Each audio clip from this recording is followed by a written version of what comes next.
Hiya folks, my name is Adam and I like to make tiny nerdy things, and I was recently reminded of a lovely little game called The Binding of Isaac, which includes lots of horrifying little fleshy monsters and an anthropomorphic turd.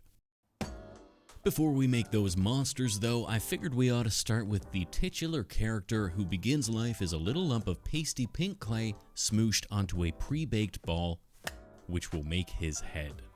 I can then mark out where his mouth will be and remove a bit of clay to create his open, sobbing gob before poking some slitted eyes into the middle of his head and adding a row of bottom teeth. I'll then add some little sausages into those eye slits to act as his closed eyes, as well as add some little lumps for his eyebrows and... well yeah, that's pretty much Isaac's head done. The other reason I was keen on doing this project is because I figured it's just about the easiest main character I've ever made. To make his body, I'll take this little lump and pinch and pull the arms out into handless noodles, then separate the bottom half to make a pair of footless sausage legs, and I can fit the head in place and blend the join together before folding his knees up and wrapping his arms around them to create a lovely little fetal position pose. And with that, I've now got a sobbing Isaac ready to be surrounded by a plethora of fleshy monstrosities, starting with what is usually everyone's first boss battle, Monstro. I'll start by building a foil ball and bashing the center so it's somewhat concave, then I can slap a thick layer of clay on top to create my big disembodied head. A pair of thick sausage lips will be the beginning of my Monstro mouth. Then once I've carved out a nice cavernous interior, I can poke some big divots into the top half to fit a pair of oversized black eyeballs. Then a bit of reconstructive surgery will turn this slightly shocked look into something decidedly more menacing, and with the removal of the nose blip thing, I can start thickening up the eyebrow and cheekbones to make Monstro look a bit more monstrous. With the outer shell of the head mostly bulked out, I can start adding the interior of the mouth by squishing some red clay into the nose hole and all around the inside of the mouth before poking and prodding it with a ball stylus to create some of that inside the mouth looking texture.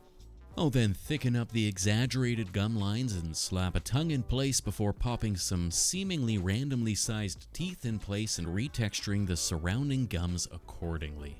Finally, a last bit of lumpy texturing will make Monstro's skin a bit more unsettling and lumpy, and I can use a soft silicone shaper to cut some wrinkles and folds into the eyelids and cheeks and lips to ensure maximum discomfort.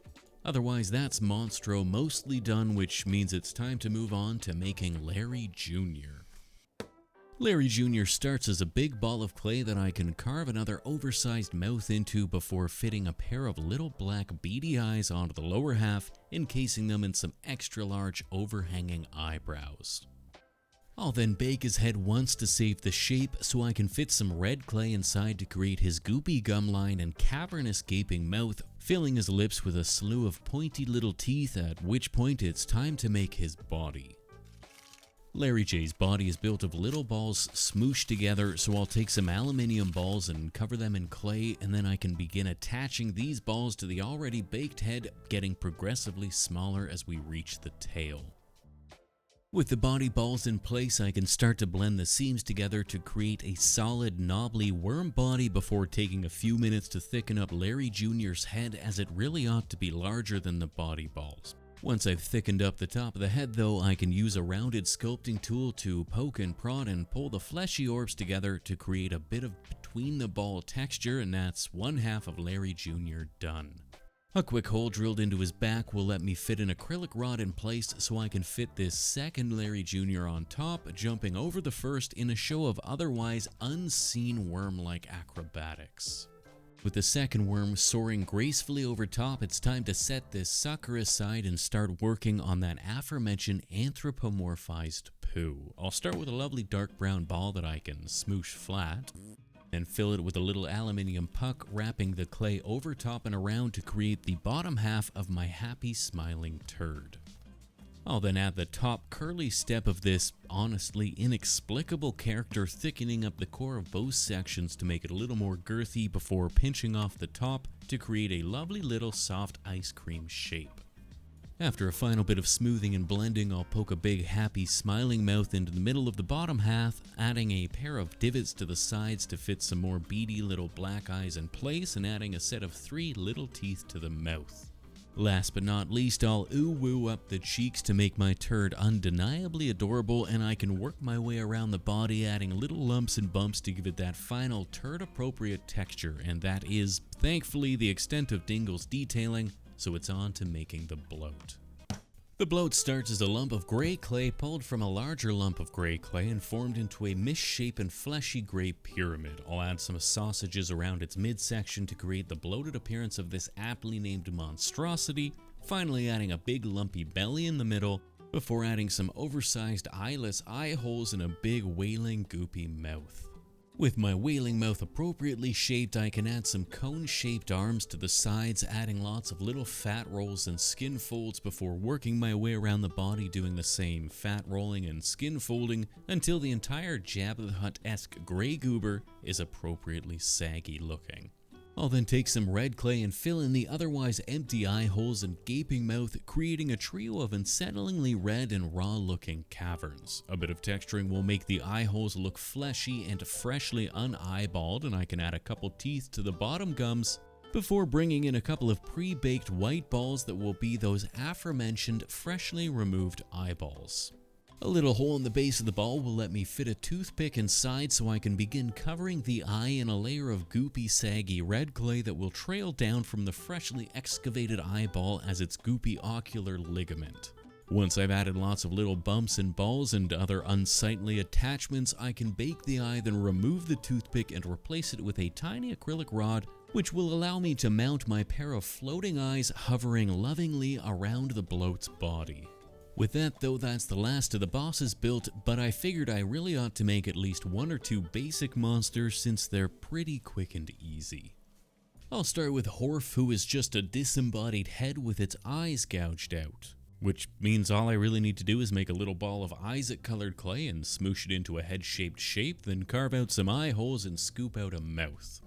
I'll add a couple of teeth to the bottom lip, then once it's been baked, I can mount my Horf on a little acrylic rod held up by some UV resin. A quick double repetition will give me a trio of Horfs, and I can move on to making Mulligan.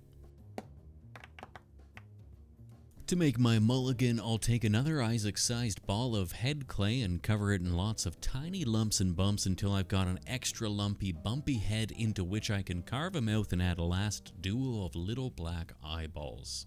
I'll then add plenty of skin folds and extra lumpy bits around the freshly added openings before fitting a few teeth in place and attaching it all to a slightly larger than I would have liked body. However, given the size of the head, I needed to upscale the body a bit so he can actually stand on his own. However, with Mulligan done, it's time for a quick dry fit to make sure all my pieces fit neatly together. And while the colored clay removes the worst of the painting stages, there's still a fair bit of detail yet to add, so it's time to break out the washes and start to give these guys a bit of life. I'll start by taking a brownish reddish wash and highlighting Isaac's closed eyes, eyebrows, lips, and in between the nooks of his arms and legs before taking that same wash and haphazardly applying it over the entirety of the other fleshy pink models, allowing it to get everywhere before dabbing away the excess with some paper towel. Once these initial shades have dried, I'll work my way through a series of progressively lighter shades of pinks applied with a sponge to add highlights to the uppermost sections of the bodies before moving on to the bloat, whose eyeballs are removed and set aside for later. In the meantime, I'll give his body a darker gray wash for shading, followed by a lighter gray highlighting with that same sponge method. For a bit of excitement, I'll give Dingle a sponging first before applying the shades afterwards, blending it out with a wide flat brush.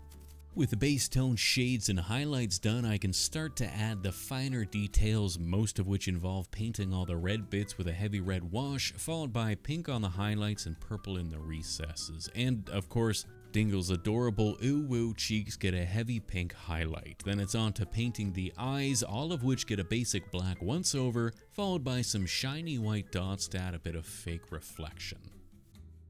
The teeth get a sepia wash applied to the gum line and blended outwards to give them a bit of monster-appropriate coffee staining. Then I'll take a mix of reddish-brown paint and high-gloss varnish to add the copious amount of red tears streaming from the bloat's exposed eye holes. I'll take that same mix and add it to my trio of Horf's eye holes as well before mixing up a light bluish blend to create both Mulligan and Isaac's more normal colored blue tears.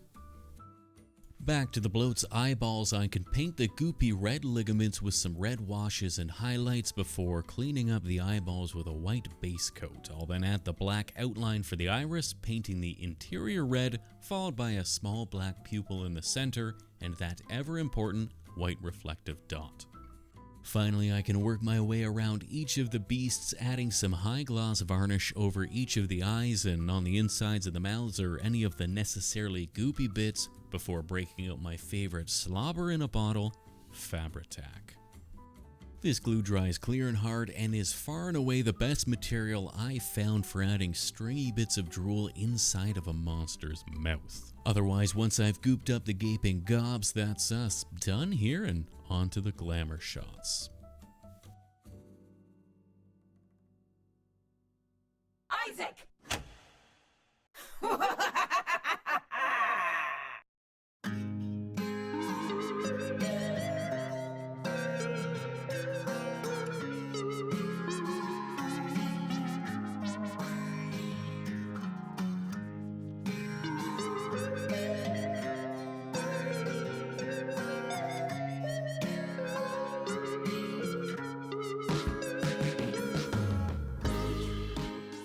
As always, a big old thank you to those gems over on Patreon, and a special hey how are you to the newest of them, Love You Jada, The Orchards, Ghost, Defide, Frosty Bat, Oasis Shade, Fish Mom, Auto 8 Bismarck, joined Patreon just for North of the Border, Chell Parker, He Mew, Lou Eats Potatoes, Papa Glizzy, Sarah Loves April, The Best Balls, Mo Hank, and Zed Spellstorm. You are the little acrylic rods holding up the eyeless, disembodied head that is this channel. Otherwise, we'll see you next time. Cheers.